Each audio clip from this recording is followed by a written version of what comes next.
Yeyo reka nguhe ikaze nanone udahwema gukanda subscribe kuri Joshua TV. Noheli nziza n'umwaka mushya muhire.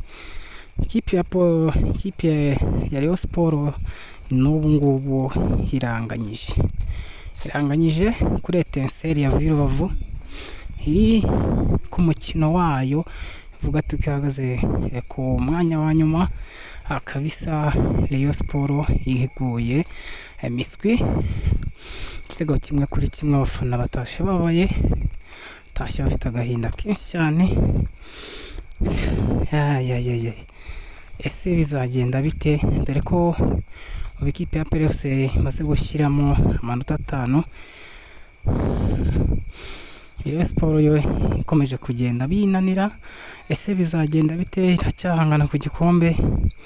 Ese bimeze bite? Ikinganya n'ikipe yitwa ko ari yanyuma, ariko Asmani we babanje gutsinda igitego ku munota 62, ariko baje kukishyura mu kanya gatoya. Ikipe ya Kongo nayo dore ko imaze kunganya umukino wabo kabisa bari bahuyemo. Bavuze ko batari bamara kumenya uko byifashe muri African. Rayon Sport rero imaze kuba birayinaniye kabisa.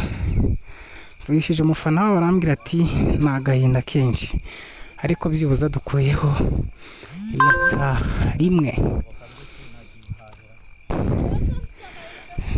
Inota rimwe rero ntacyo ribamariye, n'ubundi baracyarushwa na mukeba wabo amanota 5 yose.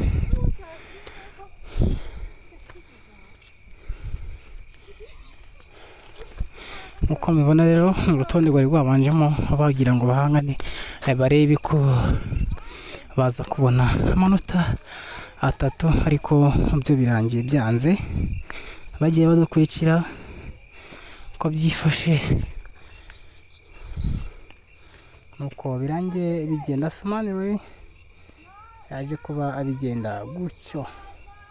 Pavel Nzira we murabona ko atari no kuri bande touche, yaje kuba akurwaho kabisa. Kuyate niwe banje mu izamu. Kamubwira ngo wakoze kubana natwe Joshua TV.